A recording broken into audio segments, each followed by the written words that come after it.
Hey guys, welcome back to 5nothing100nothing.com. I am Fugget, the fittest underdog guru using intelligent tactics. And today, guys, this is part 2 of the rational versus the irrational. Now, I started off a few weeks ago. I said this was going to be a series and it was going to be an ongoing conversation. So, it's been my guilty pleasure to do a lot of research, listen to some of the experts in the field of behavioral psychology and what have you. And I thought, it's probably a good idea to lay some groundwork. So one of the things I was looking at is some of the debates or the conversations regarding where to start when you're building a foundation for your life. We all have a mixture of both rational thought and irrational thought. And so there's a position out there that if you just start with positive thinking and your rational thought and you never address your irrational thoughts, that what happens is your rules for living, whether they're subconscious or whether they're based from previous experience in your life that has pretty much laid that subconscious groundwork for irrational thoughts or for the rules you live by and the way you interpret and evaluate things that happen, it could screw up your future in those regards. So some of the things that I was reading on that I found pretty interesting was when you look at irrational thinking, or what does it mean to have irrational thoughts or beliefs.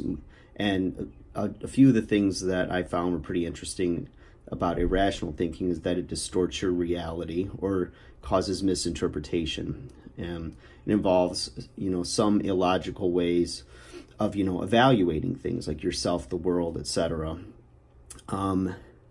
It also blocks you from achieving goals and purposes. It creates extreme emotions, which if they persist cause distress and emotionally or physically immobilize you. And it leads to behaviors that could lead you to harm yourself, others, or just your life in general. And for those reasons alone, that can do quite a bit of damage. So, looking over some material recently, Dr. Albert Ellis, who's a clinical psychologist, and he's the founder of Rational Emotive Behavior Therapy, I found it very interesting. I'm just peeling back the layers of the onion, and there's a lot of information, so I want it to be an ongoing conversation.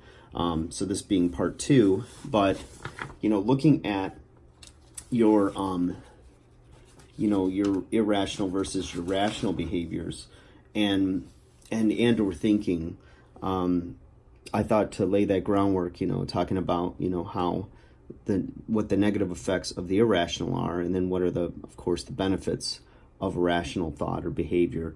And it's definitely a contrast to the illogical craziness of irrational. And some of the benefits are, of course, it's based on reality, right? It emphasizes seeing things as they are. So sort of like red pill philosophy when it comes to dating coaches and whatnot, seeing things as they are.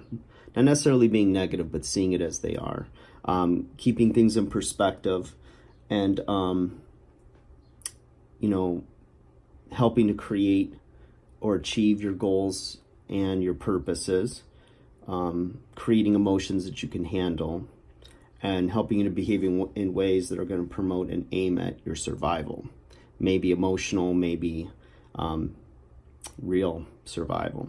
So again, it's not like so-called positive thinking. It's rational thinking. It's realistic thinking. So just to kind of I put down a few like irrational beliefs and like rational alternatives that could help you guys. So they may not specifically apply to you, but I think you'll get the gist of it with some of these examples. So like of the self-defeating beliefs and then the rational alternatives to them. Like irrational beliefs could mean I need love and approval from those that are around me or significant to me, and I must avoid disapproval in my life. It's irrational, right? A rational alternative to that would be, Love, approval, and respect from others are all good, but they're not absolute necessities for my survival. And while I don't like disapproval and it's uncomfortable, it's not catastrophic and you can stand it, as you have many times before in your life. It's better that you learn to accept yourself, independent of what others think. Very good. Another irrational belief could be people should always do the right thing, and when they behave obnoxiously or unfair or selfishly, they must be blamed and punished. Okay? Rational alternative to that is it's unfortunate that sometimes people do bad things, but we're not perfect. And upsetting myself won't change that reality. Very rational. Another irrational belief. My unhappiness is caused by things outside of my control. So there's little I can do to make it or feel any better. Well, alternative or rational alternative is many external factors are outside my control, but it is my thoughts, not the externals, right? Which cause my feelings. And I can learn to control my thoughts. Ooh, so empowering. Fires me up. I like that. Irrational belief.